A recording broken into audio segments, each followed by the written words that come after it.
We're going to talk about. Good. Now we're recording my prayer. All right. And Jesus, you already heard the first part. Second part is be with us, help us to be humble and intelligent and maybe even sometimes brilliant as we look at your word today. But it's not about us. We still want it to be about you, even as we think through these intellectual issues. In Jesus' name, amen. All right. So let me get rid of this. Are we on Facebook as well there, Trav? No, I have to do that, don't I? Oh, boy. All right. Pause and stop recording. Sorry, everybody. My main guy is in Disneyland, and he's still helping me do this, but it's not flawless, obviously. Live on Facebook. Okay. You're doing a good job, Jason. Thank you.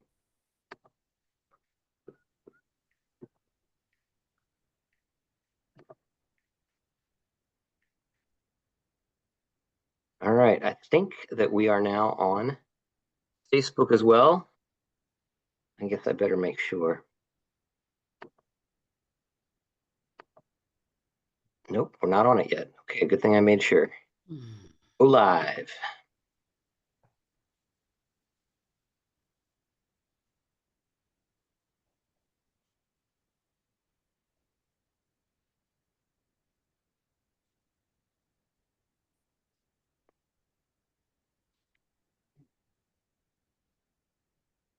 And here we go.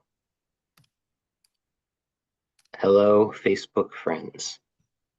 Here we are. All right. I think we're going live. We'll find out later if it worked. Okay. Here's what we're doing. We always have at least one or two guests. So let me just remind you what we do. This is meant to be like a study of the Bible and to think through topics that you're probably not going to hear in your average place. And I got to keep admitting people. And so it's going to keep breaking up my rhythm here. Yeah. So the idea is that we're jumping outside of the evangelical box for a little while. I think most of you are evangelicals, but I'm thrilled if you've come on here and you're not a Christian, you are not an evangelical, you don't know about any of this stuff, you just like to study the Bible for academic reasons. That's kind of what we're doing. So we jump out and then we jump back into that box because I'm still a pastor and I like Jesus a lot.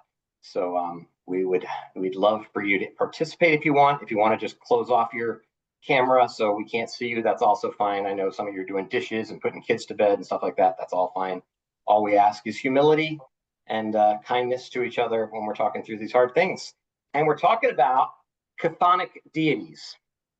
So that's chthonic. Wait, where's my pen? For those of you who don't know, why is that erasing? Let's see.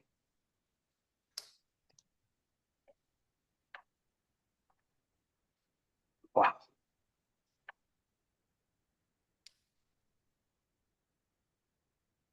There we go. Chthonic. You guys can see that? Need to make it a little larger. Thickness. That's better. All right. Chthonic. It just means death. Okay, so this is what we're talking about. Death deities today. Last week we talked about Mot. He was this god of death.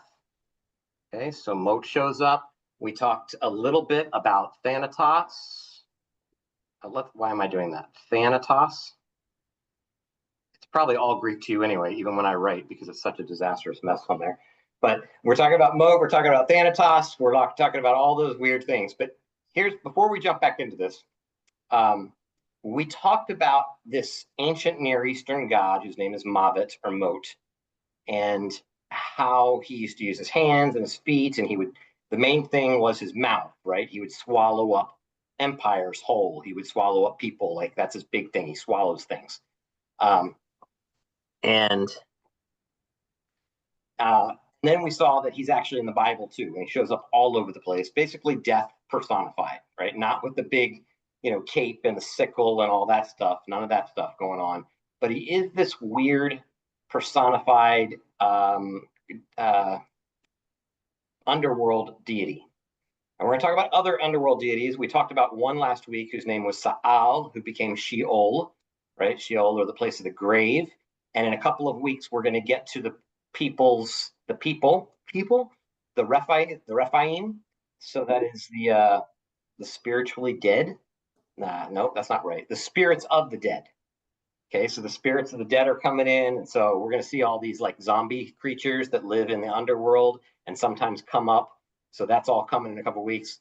But we wanted to wrap up this conversation about moat because Suzanne made me feel bad last week that I didn't do enough New Testament stuff. So Suzanne, I hate you. She's not here. She knows I love her. But she said, hey, we just kind of touched on the New Testament. And the reason for that is that the New Testament does not personify death a lot. Okay, death shows up 120 times in the New Testament, and only maybe a dozen of those you could argue is death personified, like death reigning or death riding a horse or something like that, personified. So we'll look at those passages today. We actually looked at most of them last week, but we'll look at them a little bit closer. I just kind of mentioned them instead of looking at them deeply. But one more backup before we get into this was I was asked today on Facebook when I put this out there. Someone out there, Suzanne, somebody asked me, why is this important? Like, does this help me love Jesus more? What in the world? Why are we doing this kind of thing? So the first answer is we're doing this because it's intellectual curiosity, right? We want to talk about all this, but it actually is important.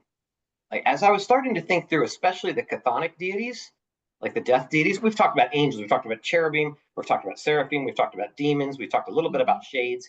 We're going to get to giants, all that stuff, all those weird things.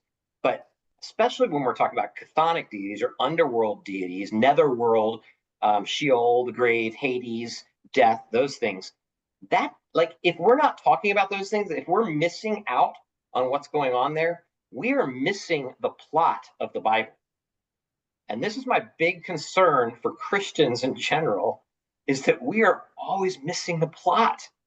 We keep talking about things that the Bible just kind of mentions tangentially instead of talking about the main plot. So, we want to make sure that the 10 Commandments are on courtroom walls and on our school walls, and that we make sure we pledge allegiance to the flag, and then we pledge allegiance to the Bible or to Jesus or something. Like we're mixing all these terrible things that Revelation is just so frustrated with, empire worship and all that stuff. And we're missing the big picture plot. So I thought we'd walk through the plot for just a second, just so we know why we're doing this death stuff. And the first thing, so I broke it into like 5 little pieces here, and these will not be profound. All will be like, yeah, I think we know that. But it's good to circle back and remind ourselves what each one of these are. So the first thing I call it's death as an intruder. Okay, so, and we've seen this, right? Moat sneaks in and does stuff, or sometimes it goes straight in the main doors and busts in. But right from the very beginning, we have an intruder in Genesis chapter 3, right? So something happens, and that's not the snake, but the snake is, I guess, an intruder too in some sense, but the snake isn't death. The consequence of what they've done is death. Okay, right? And you're going to find that Paul's going to talk about the wages of sin is death. Not the wages of sin is hell, by the way. We'll talk a little bit about hell. That's coming because it's part of the netherworld, the Hades, that whole thing there. But remember, hell is thrown into the lake of fire. So there's some weird stuff going on there. But the wages of sin is death. So death comes in right at the beginning. Actually, life comes in right at the beginning, right? And then death comes. And now the whole part of the story is God coming back and trying to reverse this. Okay, that's how the narrative works. It's trying to remind you that life is the plan. So Genesis 3:15 is that great idea, right? That one day the head of the serpent will be crushed by the one, whatever the one is. Someone is coming one day who will restore everything, and death will be done away with. That's the great goal that we're waiting for, is for death to be done away with. So that's the first thing, right? Death is an intruder, comes in, isn't supposed to be there. That's against everything. By the time we get to the end, we're going to see that complete reversal, right? And I'll talk about that in my other points. So that's number 1, death is an intruder. Number 2 is death and exile is what I'm just calling this. So the concept that throughout the Bible, death and exile are equated. So this is a really important thing that you need to grasp, is that right from Genesis 3 on, that death metaphor is going to be used, right? In the day that you eat of this fruit, you will surely die. You're all saying, of course, but you got your microphones off, right? You will surely die. Okay. And what you know, though, is that the serpent's right, and you will not surely die, but you shall become as gods, knowing the difference between good and evil. Everything the serpent says happens. Everything God says does not happen. So our first thing is like, what? Right? God seems to be the liar, and the serpent seems to be telling the truth, except for if you understand the big picture plot, right? It's not to do with his physical death necessarily. It's to do with this exile motif. Okay, so what is the very first thing that he does after he curses each thing? So I guess the second thing that he does is that he banishes them. They have to leave the garden. So they have to leave life abundance, and they're pushed out. So this is really important throughout all of the story, is they're trying to get back into the land of abundance. Okay, that happens even as early as Genesis 4. They want to get back in. Cain and Abel are putting their sacrifices at the door of the temple, or the door of Eden. You guys have hung out with me long enough to know, understand how Eden and temple are the same thing. Eden and tabernacle are the same thing, right? All of this is metaphor for them going back into this land of abundance, to the place where God dwells. But the problem is that they get exiled. So it's Adam's story is Israel's story. Same story. Israel also sins in the temple, is kicked out of the temple, moves into another land, Babylon, right? Assyria has to be moved out, and their whole goal is to get back, which they do in, Ezra and Nehemiah. They get back, everything's great again. Haggai talks about it. Oh my goodness, it's gonna be great, everything's great. But even by the time we get to the New Testament, there's still this, we're still in exile, right? We've made it back to the land, but we're still in exile. That's the lament that's continuing. So remember the exile motif, and then remember what happens when we get to the New Testament. Right? This is the victory of God idea, right? That finally he conquers. This is my third main point here, right? Finally he conquers. And, this lowly carpenter who comes up and talks about everything that's coming, and he says he has to die. And, do you remember the whole moving of the stone? And the reason we go to church every Sunday, you get the idea, right? Jesus rises from the dead. Oh, right. And death is conquered. So this is Christus Victor atonement theory. Death gets destroyed, and we're all super excited about that. So death is not the end. It's just part of the covenant restoration. That's where we're headed to. So the fourth thing I wanted to say in here, and I just kind of throw this in here, is our hope is not in heaven. It's in resurrection. It's in coming back from the dead. Okay, that's what everything is about. It's what Israel coming back from the dead, that is when they come back to the land. It's Ezekiel's dead bones, dry bones, right? Coming back, and the sinews and the flesh and all that stuff coming on. It's all about Israel coming back to the land. It's about finally getting their place again, coming into, where they're supposed to be, with God, in communion with God. And Jesus is the one who brings all of them in there. So it's not about heaven, as N.T. Wright always said, heaven is awesome and everything, but it's not the end of the world, right? There's more to this. Ultimately, our resurrection when we come back after all of that. And the fifth thing is the mission of the church, right? Because of this. And you can probably figure out the mission of the church from this, right? It's to remind people that there's a way to reverse death. So you notice in all of this stuff, I didn't talk about sin a lot, right? I didn't talk about hell a lot, because those are tangential plots to the main thing, right? They're little pieces that help support the plot. They're not the main thing. What we're saved from is death. That's the great news. That's the gospel, that the king has come and has beaten back death.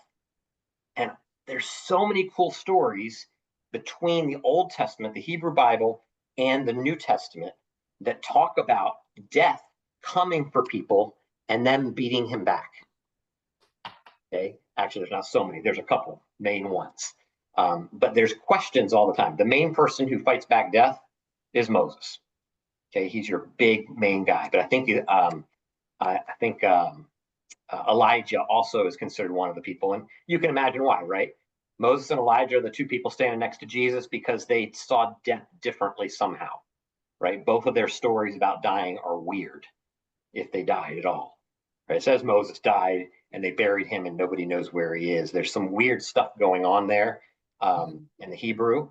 But Elijah, it says, he just went up in a whirlwind chariots of fire, right? So they conquered death. They weren't listening to death. And then of course the Lazarus story and the Jesus story, etc. All these are death defying stories. Okay, so here's what's happening. Chthonic deities are coming in, messing up this utopian world that God has had, okay, and bringing chaos on order. Remember, the first thing God does in the Bible is order, puts everything in order. And the next thing that happens is somebody comes in and seeks to mess that all up. So God starts over. He brings total disorder on disorder. Like he uses disorder to destroy disorder. And then he starts over again with order again. And then there's this constant back and forth, this recapitulation that's going to happen over and over and over again as God says, okay, I'll start over. Okay, I'll start over. He keeps starting over. And finally we get to Jesus and death is conquered completely. Right? That's the good news. Okay. Does that make sense? This is why we talk about things like death. Okay. And it's cool if you think about it as personified, because now we have Jesus kind of facing down Satan, or that's how the New Testament people, right? That's how we start talking about it, Satan. But it's really Jesus and death. They're kind of like locked staring contest, right? And then of course death blinks first. He wins. I picture Jesus just slapping him or something, whatever, right? There's a win there. There's a victory of Jesus over death. And that's what we see when we get to the Thanatos passages. Okay, so here are the Thanatos passages. Let's see here. Get rid of some of this stuff. Okay. So let's go back. Let's see where I'm at here. Yep. Okay. Order, abundance, contribute to the plot, chaos. Okay, so Greek thought. We ended with the Hebrew Bible. I got to keep reminding. I don't know where I'm at here. We ended with Hebrew Bible, okay, which is where, I'm the expert, so I want to talk about that more than I want to talk about Greek New Testament. But everybody else wants to hear that. Thanks, Suzanne. So that's why we're moving back to Thanatos again. But so in Greek thought, Thanatos is a personified mythological god of death, of the underworld, right? A demon, very much like Mot in the Old Testament. Okay, it occurs all throughout, as a demonic power. It shows up a bunch of times in the New Testament. We'll talk about. I told you 120 times that death shows up in the New Testament. Only maybe a dozen at tops. That can be, I think 9 is what people generally say. 9 passages that may refer to this personification of Thanatos. But before we even get into the New Testament, let's just talk about the Greek world itself. So Thanatos isn't personified a lot in the Greek world. Okay, that's not a normal thing that's going on. And when it is, we aren't even sure then whether they're thinking about it as a god, an angel, a spiritual being, or if it's just a metaphor, right? Like you would do the same thing when you talk about death. Death was just here and it was terrible, right? Like you don't really think that death was knocking on the door or anything. It's just a way that we talk about something. Okay, the Bible can do that too. That doesn't mean it's actually something. But also maybe they thought of it as some kind of creature, something that actually came in and did something. It shows up in, here's where I'll sit down, because, yeah, that's a little easier. The Iliad, it shows up. So you've got Zeus commanding Apollo to take Sarpedon's dead body to the battlefield and put him in the hands of the twin brothers, Sleep and Death. So they're twin brothers in the Iliad, if you've read the Iliad. So one of their names is Death. Hesiod mentions Thanatos and Hypnos as children of the night. So that's another one of them. Sophocles has Gay and Tartarus as the parents of Thanatos. By the way, Thanatos, just to pull you back in because you're bored of Greek stuff all of a sudden, right? I mean, if you know Marvel, you know Thanatos. Okay, it doesn't say Thanatos, but it says something really close, right? All the good Marvel stuff has all been leading up to that end game where they fight Thanos, right? Which is just taking Thanatos and removing a couple letters and saying, "Ooh, aren't we clever?" That's the idea, though, right? He's a death deity. In fact, his son's name is Thanatos, and his parent. Well, it doesn't matter, right? But just follow Marvel Universe as much as you read the Bible, and everything will be good. You'll figure it all out. All right, Euripides has death snatching people out of this life, so death just comes up and grabs them. Thanatos is one of the major players in the very famous play Alcestis, which is a story about a man who's destined to die, but his wife takes his place, and then Heracles, who becomes Hercules in other stories. Heracles fights Thanatos to free her. So there's stories about heroes going down into the underworld to fight off death. That's a normal thing. You've probably seen it in Percy Jackson or something like that, right? Or the Perseus myths, the original myths of that. It's like Sisyphus who fights against death and binds him so that he can't cause anybody else to die. And we found a whole bunch of tomb inscriptions about death and saying that death is a jealous, bitter, merciless, like different adjectives to describe who he is. And he's called a demon. Okay, the demon called death. I have something to add. Can I add to that real quick? Yeah, please. You got more. Sleep and death are twins in the Greek mythos. Right. In the Bible, they say as those who have fallen asleep, which kind of alludes to death. Right. And in First Enoch, angels who guard the holy place, seraphim, cherubim, and aphonim, they don't sleep. It says they who do not sleep. So they're guarding. Right. That's so interesting to me. And my question is this: when we're life after death, according to N.T. Wright, yep. will we be sleeping? Oh yeah. Yes. Who knows? Who knows? There's literature, right? So we're just playing with ideas, and I mean, it's like saying, "Will there be streets of gold?" I don't know. I mean, it's like the Bible says there will be, but that's just metaphorical conversation. Like the point is, it's going to be beautiful and awesome and wonderful. Like I don't know if there's really going to be pearly gates or anything. That's only revelation. And one more thing is you were talking about we're saved not to go to some ethereal place like over there, heaven, but actually the main purpose is it's death has been defeated, but because death has been defeated, we're able to have life and life in full. So it's not just about death being defeated, but it's this new life. And I thought, man, it's like, yes, this coming, it's all coming alive for me. But you're sorry to interrupt. You're rocking it. Oh, what are you talking about? Interrupt, please. This is the whole point of all this. Like, yeah, it felt so dead last week because you weren't here, Josh. So interrupt often, please, especially if you got awesome things like that to say. So, yeah, life and life more abundant, right? That's the idea, like true life, real life. So, yeah, that's great. Speaking of Enoch, right, I'm not going to tell you all the different places that death shows up in Second Temple literature. We'll go to the New Testament. That's some Second Temple literature that we care about. But there surely are a whole bunch of post-Judaistic books during this time. So the Testament of Abraham is a really famous one that talks about Abraham refusing to follow Michael to heaven. Michael comes and gets him and brings him to the whole point is he's going to die, so bringing him to heaven.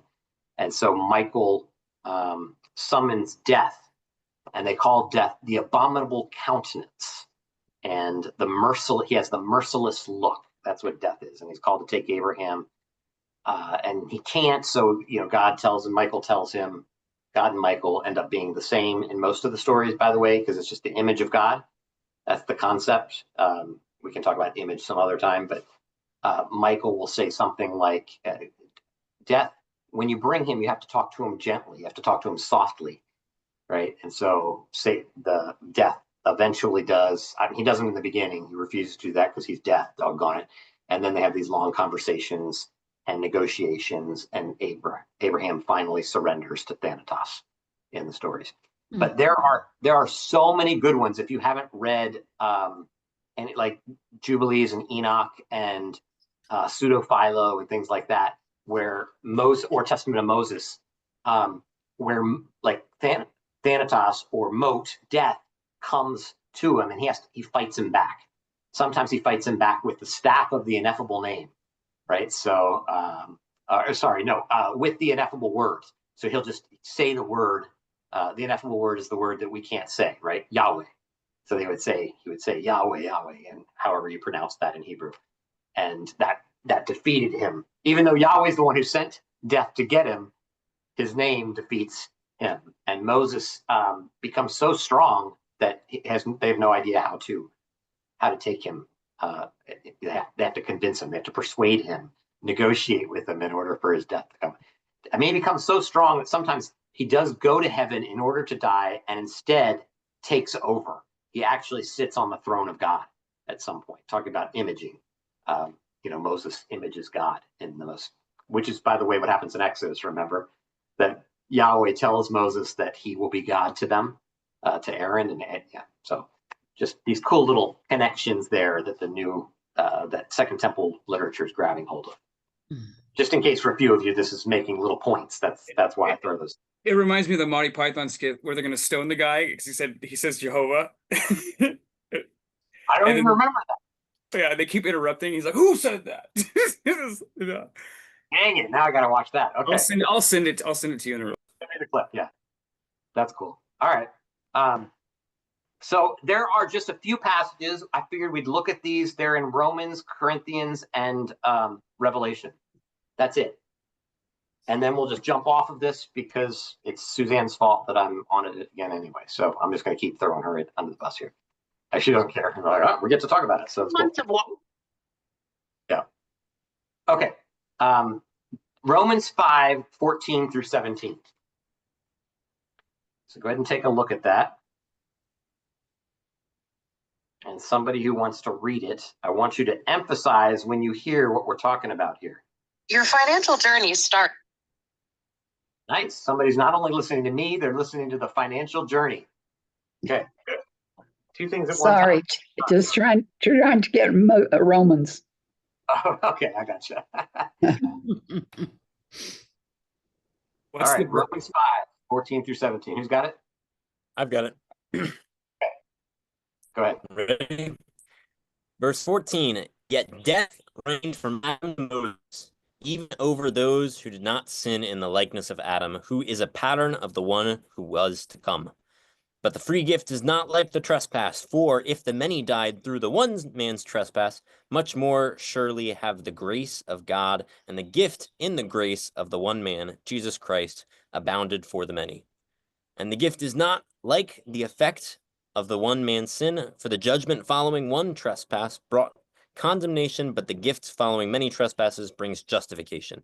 If, because of the one man's trespass, death reigned through that one, much more surely will those who receive abundance of grace and the gift of righteousness reign in life through the one man, Jesus Christ.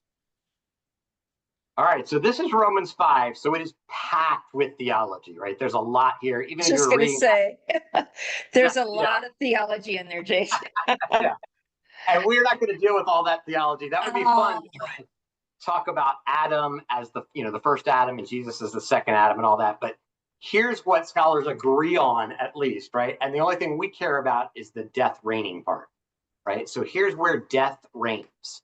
Death is in charge. Death wins, right? Throughout all of the Bible, death is winning. And Paul's point in Romans is that death finally doesn't reign anymore.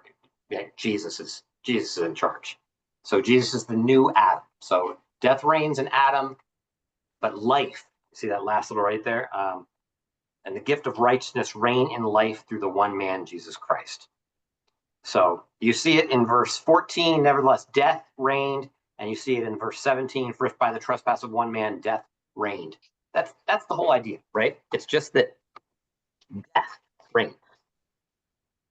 So we're just personifying. Okay. But even if you don't personify, if you don't think there's any creature there, right? The concept is there, right? Death is winning. And now Jesus wins. That's the idea. And we can't say any more, can we? You won't let us. I mean, you can say something more, sure. I'm not going to get into it too deeply, but go for it, please. No, I'm just saying we give Adam a lot more power than we give Jesus, it seems like. Um, in the sense of we're so sinful because of Adam, and yet we don't give uh Jesus Christ the power. I mean, we do, but we don't. Do you know what I'm saying? Yeah, no, I totally know what you're saying. Yeah. Yeah. It was especially in our, I guess our Puritan guided thinking, right? Which is where a lot of us Americans still live. We live in that world of what Puritanism has brought to us, or what Calvinism has brought to us. That everything we do is just miserable all the time. We're always sinning. Woe is me. God hates us. We're hanging over the pit of hell on a spider's web, as Jonathan Edwards said. Right? And there's beauty in all of that and help in all of that. But if that's all we talk about, then we miss the beauty of what Christ did in conquering death. And that's been the whole plan all along. And how the mission of the church is to conquer death. Right? So, I mean, this is a good little application right here, church. Okay, those of you who are Christians, our goal is to conquer death. Not just to have death conquered for us one day, but to be resurrected and to resurrect others. This is our everyday call in the world. This is a controversial figure, and especially evangelical circles. But I thought when you said life wins, I couldn't help but think of Rob Bell when he's like, "Love wins," like this. But, yeah, but I don't want to. Yeah. Anyways, we'll stay away from that. We could definitely talk about Rob Bell's understanding of love winning too, if we wanted to. I'd like that. Oh, would you? Okay. We did a couple of weeks on heaven and hell once, or maybe just a week on each of them, and we just gave the really big picture. So if we did the whole thing, it would be pretty in depth to look at all of it. But I guess we're doing biblical monsters. Why couldn't we do that? Okay, but we're not doing that right now. So let's jump to Romans 6. So one chapter later, it's just chapter 6, verse 9, which kind of has death as personified, but not. It almost seems to have both. So it says, "For we know that since Christ was raised from the dead," he's raised from the dead, he cannot die again. Death no longer has mastery over him. So Thanatos no longer is master. That's it. So it's another one of those death reigns, but not anymore. And that's his point. Paul's point is almost always that death gets conquered. Not that sin gets conquered, but that death gets conquered. That is another piece, right? It's like when I always say, the gospel is beautiful. Paul's gospel is that that we are saved from sin and death. Okay, but the gospel is much bigger than that. Right? That's Paul's gospel. Paul is very serious about that, and it's very important to what he's arguing, because he has a particular argument that he wants to deal with Gentiles and Jews. He's dealing with that. Okay, but if you read everybody else's understanding of the gospel, Matthew, Mark, Luke, John, right, you're going to see a big picture difference, right? This is Jesus has come, and he's conquering the powers, right? He's constantly kicking out demons. He's crushing waves. He's telling death to go away as he says, Lazarus, come forth. Right, all those things are all fighting back the chaos monster. And we'll talk a lot more about chaos monster. Just hear it now as the beginning, but it's coming. The sea creatures, the Leviathan, the Rahav, right? All these things are coming, and they're all these same monsters that are attacking and bringing chaos. And his job is to fight that back, and he did. Okay, because he's the king. So there's no longer reigning, right? Paul's even going to say, death no longer reigns. Now Jesus does. Jesus is king. Okay. 1 Corinthians 15, we can look at a couple of verses there. How about verse 26? Everyone should turn there because we'll look at verse 54 and 55 too.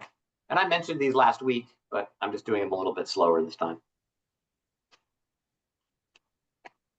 15:26. Somebody want to read that one? I can. And the All right. last enemy to be destroyed is death. Okay. So, I mean, that's definitely personified, right? The last enemy to be destroyed is death. And then if you keep going, we're not going to read all of this, but this is a very famous passage, right? 1 Corinthians 15, where we talk about the immortal body, perishable and imperishable, all that stuff. It's the resurrection passage. It's what we always look to when we talk about that. But 1 Corinthians 15, 54 and 55 talks about the perishable and imperishable. Whoever just read that can keep reading if they want. I think that was Susan. Oh, that was me reading it. Oh, Trisha, okay. 54 and 55. Yep. Okay. Then when our dying bodies have been transformed into bodies that will never die, this scripture will be fulfilled. Death is swallowed up in victory. Oh, death, where is your victory? Oh, death, where's your sting? Awesome. Okay. That's good. Yep. All right. So those words will finally come true, right? That death has been swallowed up in victory. So death is Thanatos. Swallowed up is the word katapothe. So swallowed in victory. You guys know victory. Nikos, right? For Nike. Nike just means victory. So like you've been swallowed up in victory. And that's really important because Paul, remember, as a rabbi, as a Pharisee, is looking back on the Old Testament, and he knows who death is. Those of you who were here last week, right? Death's whole job is to swallow things up. That's what he does. Okay, so he doesn't like bring his sickle and store. That's not their concept. They're big maw, right? And now it's swallowed up in victory. God swallows up death. And then where, O death, is your victory? Where, O death, is your sting? If those of you who memorized this in King James, it says, where, O death, is your victory? Where, O grave, is your sting? Which is just nice parallel structure that they're using, but it's the same word, Thanate, in each place. So death and death. So that's the better way of saying it to show you that it's the same Greek word. But same thing, Sheol, right? Where, O grave, is, where the power is lost. You've been defeated, grave. You've been defeated, death. And then and the last section is Revelation, and it's in 21:4 and chapter 21 in general. If anybody wants to look at that one, then we can chat for a second about it if you want, or we can just jump into the next one that I planned, which is also relatively short like this one, and still follows the death theme. So Revelation, remember, the angel's given the keys of death and Hades, or sorry, Jesus is given the keys to death and Hades, and death comes in riding on a pale horse, and Hades is behind him, and death and Hades give up their dead. Remember all this passage? We did it when we studied Revelation, and they're thrown into the lake of fire. And 21:4 says something like, "Death is no more." I can read it. You want me to? Yeah, go for it. Yeah. It says he will wipe every tear from their eyes, and there will be no more death or sorrow or crying or pain. All these things are gone forever. Nice. Okay, so no more death, no more crying, no more pain. So the idea is death has been finally conquered. So the serpent that brought chaos has been crushed, blah, blah, blah. That's the end of the story. And it's going to continue, by the way, into the post-New Testament books. So you've got like the letters of Bartholomew, the Gospel of Joseph the Carpenter. What's the name of that? The history of Joseph the Carpenter. They'll tell these stories about death being defeated as well. I think the Bartholomew one, which is only in Coptic, so doesn't use the word Thanatos. We don't have it. It probably was in Greek, but we don't have it anymore. But Thanatos asks after the death of Jesus why his soul hasn't gone down into Hades yet, and orders that Jesus be brought before him, make sure he comes here. And then they have this confrontation between Jesus and Thanatos. And of course, Christ kicks butt. And it's, that's why you got to read these other stories. Okay. They're following up on the plot, the larger plot that they get at that time, probably better than we get, especially we Americans. I think other people get the plot better than we do, if they're just reading it and not listening to American preachers. Mhm. So that's probably one of my big hints. Probably stop listening to American preachers. Yeah, of course you can't do that, can you? You need to keep listening. I'm just kidding. But it is very You're one of difficult. them, Jay. I know. Yeah. And there are great ones out there. I just mean there's a lot of wealth, affluence, influence, right? That they would not have had. That the reason the Bible is being written is to try and push down the empire. And our problem is that we are the empire, right? So we can't see it. We have these big blinders on. And so we're just constantly saying we need to win, win, win, win, win, because that's just what America does. We win. And this is the whole point of the Bible. So did anyone? What were the other ones you said? You said Bartholomew. What were the other ones you suggested for Yeah, post? the history of Joseph the Carpenter. Oh, just Yeah, I can't think of others. okay. But you can Google these. They're all, thousands of years old. So there's no copyright on them anymore. So you're probably good. The ancient libraries would be upset, but you're good now. All right. So that's that. That's death. Anything else we need to talk about more with death? I had people saying, I'll come back and talk to you guys later when you're done with death. I don't want to talk about death. I get you. I understand. All right, now let's talk about another death deity named Abaddon. Okay, so Abaddon is this, or Abaddon, I don't know how you want to say it, right? It's just taking Greek and moving it into English, so we're never doing it right. You know that, right? So if you're ever pronouncing names from the Bible, you're doing it wrong every time. So if anybody ever asks you to go up and sit, read a passage and you're reading the names and you're like, I don't know how to read these names, neither do any of them. It's okay. Just read it however you want to. You're reading it in English. That's not how you read the names. Jesus isn't Jesus, right? So there's Yeshua, right? Moses is Moshe.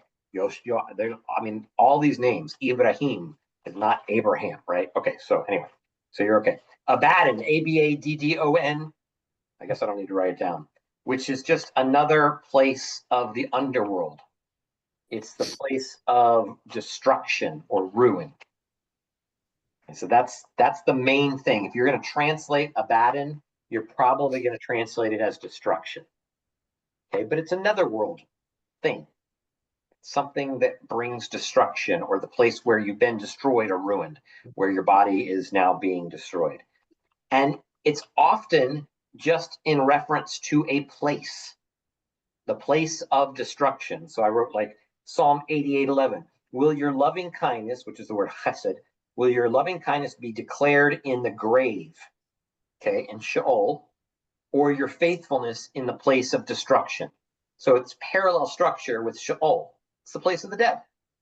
Will your loving kindness be declared in the grave? By the way, we're going to find out it's not going to be in Psalm 88. If you remember Psalm 88, it's the worst possible psalm in the world. It ends with darkness is my only friend, right? Like it's a miserable, miserable psalm, and it doesn't reconcile.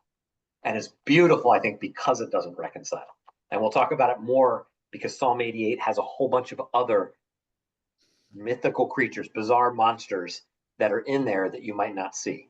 Almost as many as Habakkuk 3 has. Habakkuk 3 is like filled with Ketev and Resheph and Hebyan and I don't remember if Rabbah is in there. Anyway, it doesn't matter.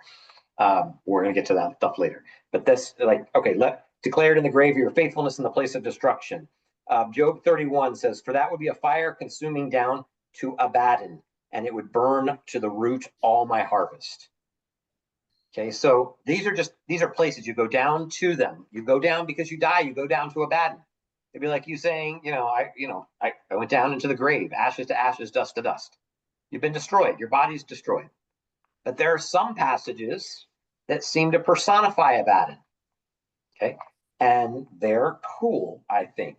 Again, the insatiable appetite of Abaddon compares to Mot's insatiable appetite, which means they're probably compatriots or maybe just different versions of the same kind of thing happening. Okay, Sheol, Mot, Abaddon. They're all kinds of the same ideas. So Job 26, which we will spend more time in later. This is the problem now is organization. Like I want to stay in the text, but I want to show you the main thing first, and then we'll come back and look at all of them later. But Job 26, look at that one. Let's see, what kind of time I got? 48? Okay.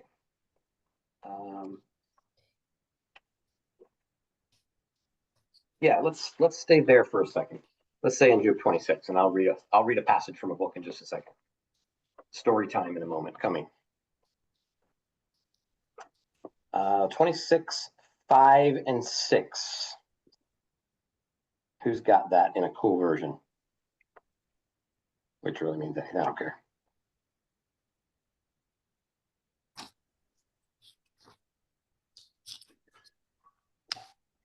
I'll read it. All right. Okay. 5 and 6. Yes, ma'am. The dead are in deep anguish, those beneath the waters and all that live in them. Death is naked before God, destruction lies uncovered. Okay. So where's Abaddon in there?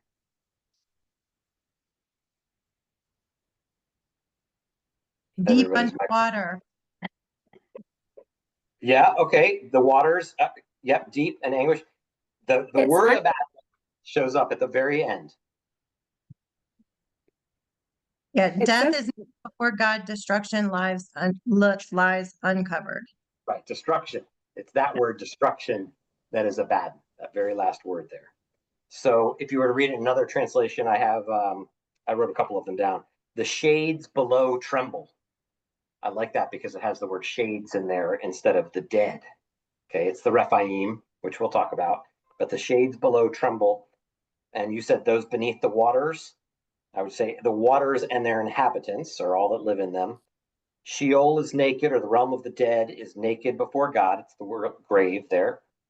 And destruction, Abaddon, has no covering or lies uncovered. Okay, so that is the graves are open. Destruction, they can come out. There's nothing to keep them there. There's an opening. But they're in deep anguish. Okay, so we have to figure out the theology of this particular passage. I just want you to see Abaddon here. Okay, this place of destruction. But it seems like it's a person of destruction here, right?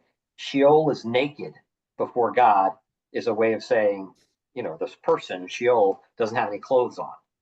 And Abaddon has no covering. Destruction doesn't have any clothes on. And again, Sheol and Abaddon are together, but they're ancient Near Eastern gods. You don't know that because you're reading in English. You're not going to see this, but these are gods at that time. Or maybe not gods, right? What status they are is very difficult and evolves over time. So like Abaddon is actually going to become an angel. Okay, so in the Old Testament, Abaddon is the personification of death, like of destruction of Sheol. But once you get to the New Testament, Abaddon is going to evolve into an angel.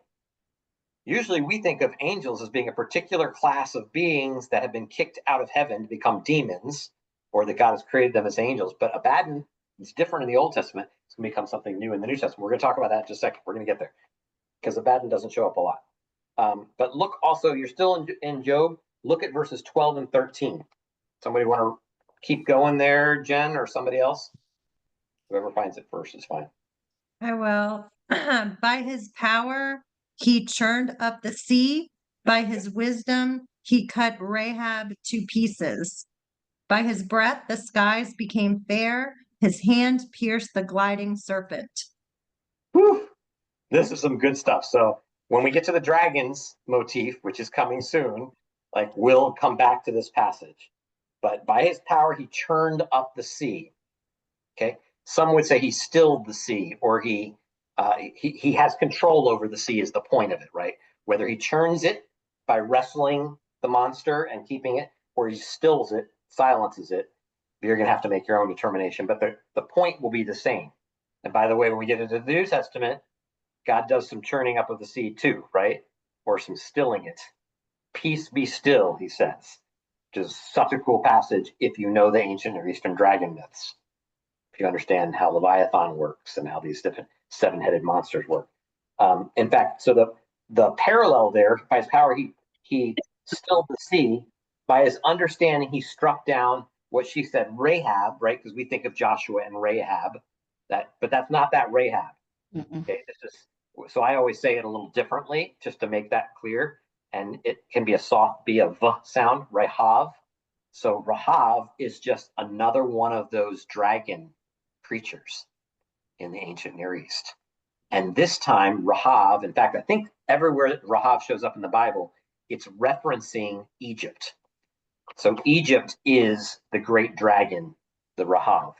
And God splits Rahav in half and destroys. Remember, he destroys. The beautiful Exodus story is him splitting the sea, right? Yam Suf, or Rahav, if you read the Psalms. He splits the sea, and then he uses this chaos monster that he's destroyed to destroy the chaos monster, Egypt, as they go through it. This is cool literature. You ever like, I don't know, just the Bible stuff? Nah, even if you don't believe any of it, the way the literature works is awesome. Okay, that God uses disorder to destroy disorder. Okay, this is the flood story as well. He's starting over again. He's destroying what has been messed up by using disorder to do it, and now he's going to move forward with that. So by his power, he stilled the sea. By his understanding, he struck down Rahab. By his wind, the heavens, the wind, or his breath. I think Jen read breath, or spirit, ruach, right? Okay. The heavens were made fair, or the skies became fair. That is, he got rid of the storm. He beat the storm back as well. And his hand pierced the fleeing serpent, or I think you said the gliding serpent, right? So again, that's the Leviathan. That's the seven-headed monster that is a chaos monster in the sea. You don't need to write any of that stuff down. That's coming. We're going to deal with that in great detail. But I just wanted you to see these things are all connected to the death right there in 5 through 6. Right? The destruction. Abaddon has no covering. This is what he's doing. He's defeating all of these mythical creatures here. He's creating Sheol. He's beating up Sheol. He's beating up Abaddon. He's the shades below, or the dead, are shaking. By the way, we're going to find out the shades have to be shaken in order to be woken up. Samuel is one of the shades. Remember, he's going to have to be woken up by Saul, by the witch of Endor. It's going to wake him up. We have to shake him, and he actually complains. Why are you shaking me? Why are you waking me up? Right? So God shakes things, and when he comes near the earth, it shakes. And the heavens are made fair. He beats the storm up. He beats the serpent. You get the idea. He's defeating chaos by bringing order back, by getting rid of the storm.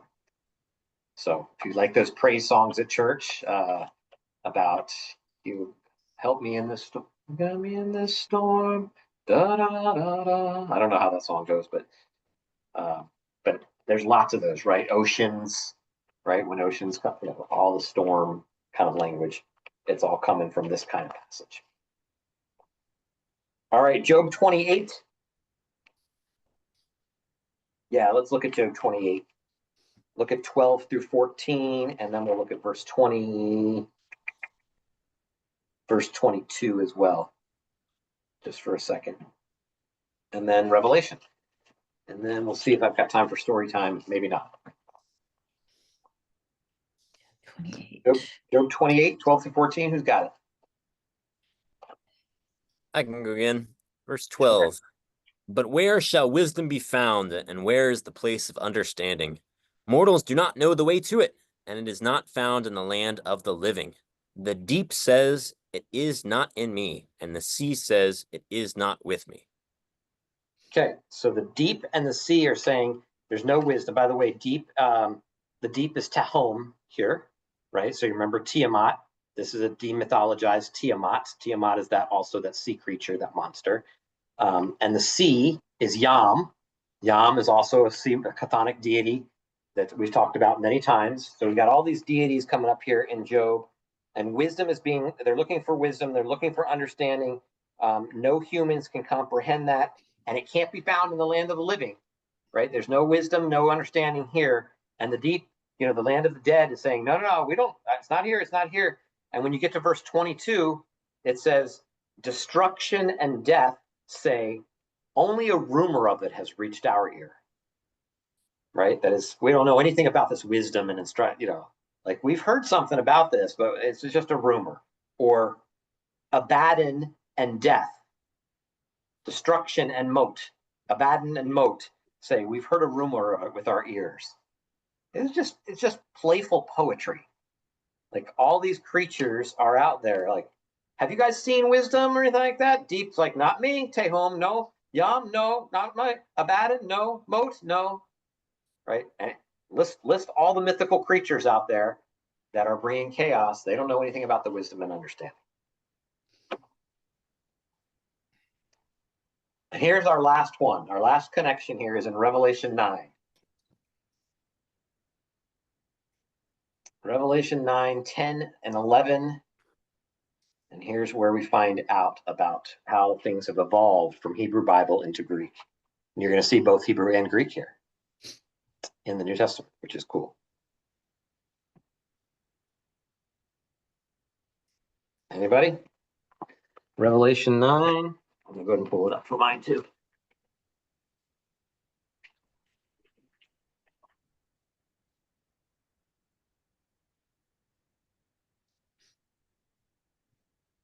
Revelation 9, 10, and 11. Okay, so where are we in the plot of Revelation at this point? We've done the 7 seals, and the 7 trumpets have just been sounded. That's chapter 9 is the 7 trumpets. And we have the locusts like horses equipped for battle are coming. And on their heads, they've got crowns of gold, human faces, hair like women's hair, teeth like lion's teeth, scales, iron breastplates, the noise of their wings like the noise of many chariots. All right, so somebody read chapter 10. Verse 10 of chapter 9. 10 and 11. This is from the NASB for J. Verse Good, 10. perfect. They have tails like scorpions and stings, and in their tails is their power to hurt men for 5 months. Verse 11. They have as king over them the angel of the abyss. His name in Hebrew is Abaddon. And in the Greek, he has the name Apollyon. Excellent. Okay. So it's giving you a Hebrew name, and now it's cooling it up to Apollyon, the Greek name. And they both mean the same place, the same thing, place of destruction or destroyer, something like that. And Apollyon is connected to Apollo in Greek. So that doesn't really matter that much, though. The key here, though, is that they're grabbing hold of all of the wisdom literature, conversation, the things that we've been looking at about Abaddon, about the place of destruction, and they're saying they have as king over them the angel of the bottomless pit. So I brought this one up just because I wanted to remind you again, angel, right? This does not feel like a good guy. So those of us who think about an angel on one shoulder and a demon on another are missing this. Whoever this is, he's king over these things that come and destroy, right? So it's evolved. The idea, the theology has evolved from personification of the place of the dead to theology has evolved from. What's the significance? I know this is tangential and a little bit off topic, but the 5 months, there's 2 places in. That's kind of odd. You there? Yeah, I'm here. Yeah. I don't know how much we did Revelation. We went through step by step through all of Revelation. Yeah. If we get into this now, we might get stuck. Yeah. Sorry. Never mind. Yeah. Let's maybe not do that. But yeah, most of these numbers have some basic meaning, but they usually just have to have the idea of a long period of time. That's kind of what's going on in most of this. So we can figure those things out. You can just by reading Greg Beale or something like that. He'll give you most of that stuff. And by the way, most of the symbols, we say this all the time when I talk through Revelation here, we learned this. Revelation's not actually that hard if you just read Daniel, Exodus, Ezekiel, and Daniel, Ezekiel, Exodus. Well, those would be your main Those are probably the most important ones. If you know those, you're going to be in good shape. Maybe Joel. I mean, there's lots of other little connections, but those are your main connections. Question on these verses. Okay. There's connection between Abaddon and Apollyon.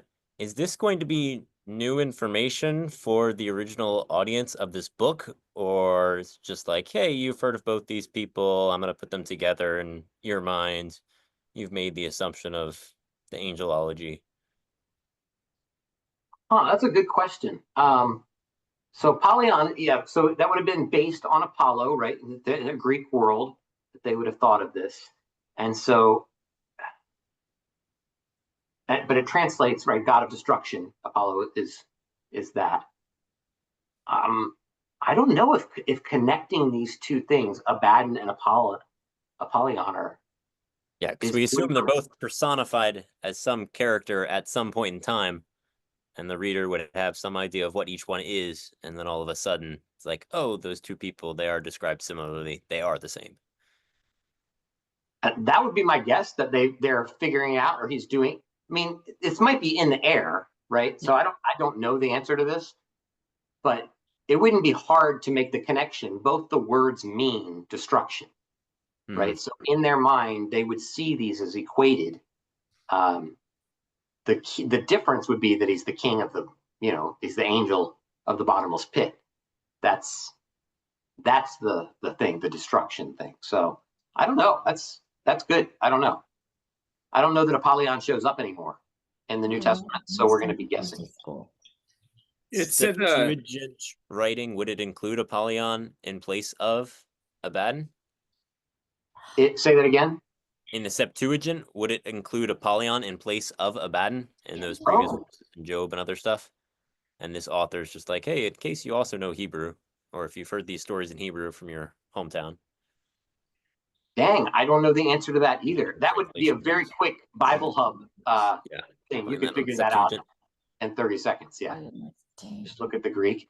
My guess is that it's not always going to be the same, because remember, the Septuagint is not like any translation. It's not a direct translation. Like nothing has word for word kind of understanding. So they're playing with ideas too. And sometimes they're going to choose words that actually don't match. Like they're updating the Hebrew text too. But remember, even as you say things like that they're updating it, that's the Bible Jesus used, right? That updated version, not the Hebrew text, probably. So yeah, I didn't look at that. That's a great question though. Tell me when you figure it out. Jay said there's only one use of Apollyon. Yeah, but what about the Septuagint? That's a different question. I've got it. Yep, Job I figured 26:6 in the Septuagint is Apollia. So yes, I assume that's the connection. Okay. Yep. Oh, he said in New Testament. Okay, yeah. He clarified in the New Testament. Jay did. Only one use in the New Testament of Apollyon. Right.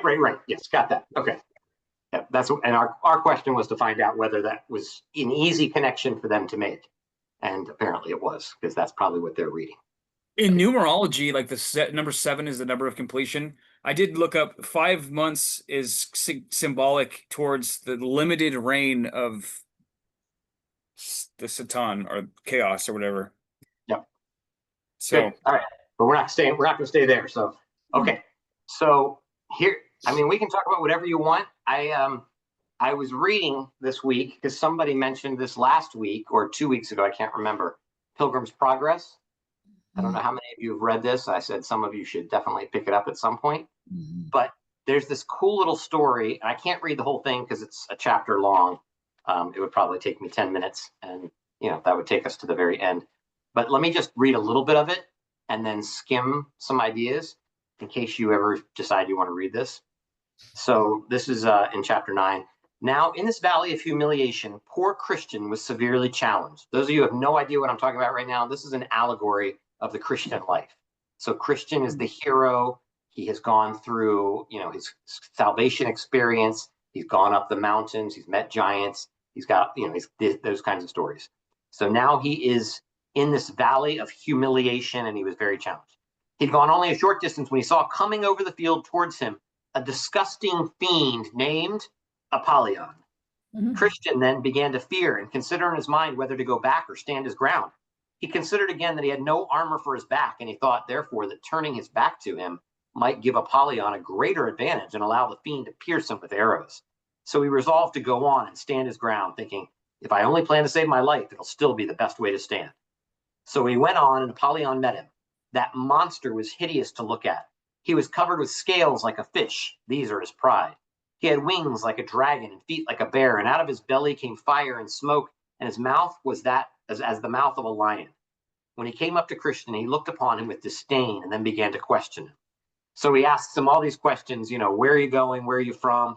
He determines, hey, you're one of my subjects. I'm the ruler of that world that you came from. You need to go back and do this. And he's basically, Christian's like, yeah, no, I'm not doing that. I learned that the wages, your wages are not paying enough for me to stay back there. And now I have somebody better. Let's see what he says. It's a great little area there. What I promised you was in my adolescence, said Christian. And besides, I believe the prince under whose flag I now serve is able to forgive me. Yes, and even pardon what I did as to my agreement with you. In addition, O you, destroying Apollyon, to speak the truth, I like his work, his wages, his servants, his government, his company, and his country better than yours. Therefore, quit trying to persuade me, for I am his servant, and I will follow him. Okay, oh yeah, go Christian. Right? It's just beautiful language. And then he continues on, he forbears, he's, I'm going to keep on going. And Apollyon's like, you've already been unfaithful to him. Why would you do that anymore? He's like, yeah, he's going to forgive me. He's going to take care of me. In fact, he admits all this is true. Everything you're saying, Apollyon, 100% accurate. And he said, I'm an enemy of the prince. Here's Apollyon. I hate his person, his laws, and his people. I've come here to oppose you. Remember the opposing in the Balaam story, right? The opposer, the angel that stands in the way of. So this is Apollyon still being connected. All these creatures, all these monsters are connected in mythology. Okay, so beware of what you do, Apollyon, said Christian, for I am in the king's highway, the way of holiness. Therefore, take heed to yourself. And Apollyon straddled over the whole breadth of the path. He said, I'm void of fear in this matter. Prepare yourself to die. I swear by my infernal abode that you'll go no farther. I will spill your soul here. And then he shot a flaming arrow at Christian's chest, but he had the shield in his hand, and he intercepted the arrow and averted its danger. Christian drew his sword. He recognized it was time to arouse himself, and just as quickly, Apollyon charged him, shooting arrows as thick as hail. Despite all that Christian could do to avoid it, Apollyon wounded him with arrows in his head, his hand, and his foot. This caused Christian to fall back a little. Apollyon therefore followed with another sudden and forceful attack. Christian took courage again and resisted as bravely as he could. This severe combat lasted for over half a day, even until Christian was almost worn out. For you must realize that Christian had to have grown weaker and weaker because of his wounds. Then, seeing his opportunity, Apollyon began to draw close to Christian and, wrestling with him, gave him a dreadful fall. With that, Christian's sword fell out of his hand. Then Apollyon exclaimed, I have you beaten now. With that, he almost crushed him to death, and Christian began to despair of life. But, as God would have it, while Apollyon was preparing for his last blow, which he would use to bring an end to this good man, Christian skillfully reached out his hand for his sword and grasped it, saying, do not gloat over me, my enemy. Though I have fallen, I will rise. Right? Just the land of destruction. He's coming up. I will rise. Then Christian gave him a deadly thrust, which made Apollyon back away as if he had received a mortal wound. Recognizing it, Christian attacked him again, saying, no, in all these things we are more than conquerors through him who loved us. With that, Apollyon spread out his dragon wings and quickly sped away so that Christian saw him no more. It's a cool story. I mean, it'll keep talking about him going through the valley of the shadow of death and how Apollyon is like Beelzebub and all this other stuff. But I just like the battle story is just a cool little thing. So in case you haven't read Pilgrim's Progress, now is your chance. It's a great story. And that's in modern English. You can get the King James version too, the Shakespearean version. Or you can even get the baby, like for little Christians. You can get that version of it. All right. Anything else you guys want to say about death before we move into the, I don't know where we're going to go next week. Probably the Rephaim, or maybe those those creatures that God has chained, those dogs, those vicious animals, pestilence and plague and disease. In a practical way, I have this girl who I won't say her name, but in our youth group who's struggling with suicidal ideation. Yeah. And she's just struggling. And I went to go see her at Mary Kay Shell, which is the equivalent of like a place you like a mental institution. And she's seeking help, but the idea of this coming into practicality is that the idea of God or something else, hope, this idea of her chaos that she's experiencing right now will be put to rest and she will have some kind of peace. This is real. I mean, we could talk about monsters and stuff, but this is real life. Like, this is the difference between her life and death. And so I just want to, like, there's just so much, it's so rich, but it's so real. And I just, yeah, that's all I wanted to add. That's good stuff. Yeah. Yeah. Where intellectual curiosity becomes practical real life, right? Intellectual curiosity becomes practical real life. There we go. That's exactly what I just said. Yeah. Yeah, we want to comfort people that are on the verge of death, saying it's a good thing. But then people that want death to escape, I mean, what do? We don't want to give that impression either because we don't want them to give up on life. So you're right, it's hard. That's a great point, Lori. It's such an interesting concept to think about. I'm sorry, Josh, I don't have an answer for you, but I'm just saying, yeah, it's hard. I wonder if there's something to like death becoming death. Like the reason that people reach out and find death attractive at some point is because their current life feels like death, right? So there is no life abundant in them. And so they just reach out for a more permanent version of that, at least in their mind. So there's a death becomes death. I don't know. I'm thinking this through as I mean, it's the same way, right? Life here becomes more life. So we're always growing in life. That's the idea for Christians. And what happens in death is that you embrace this level of death, and then you become subhuman and embrace more death and more death going down. Yeah, I like that thought too. And like what Lori was saying, the idea of being around a lot of people who have passed away for a multitude of reasons. The idea of being comforted that there's more to life, and so I have it backwards. I think we should celebrate death, but not in a morose like suicide, like promotion of suicide. Like that's not like that's kind of this weird like we should. There's something more after. There's more will be revealed after death. It's I call it the ultimate mystical experience. Anyways, but great point, Lori. Also, Josh, just eternal life doesn't start after death. Eternal life starts now. Amen. I love that. It's great. Guess where I just read that? Love Wins from Rob Bell. Yeah, well, that's what I'm trying to get to portray to this girl is like, hey, like, welcome, come. No, like, but seriously, I threw that in there. But yeah, seriously, eternal life begins now. This is where we can experience it now.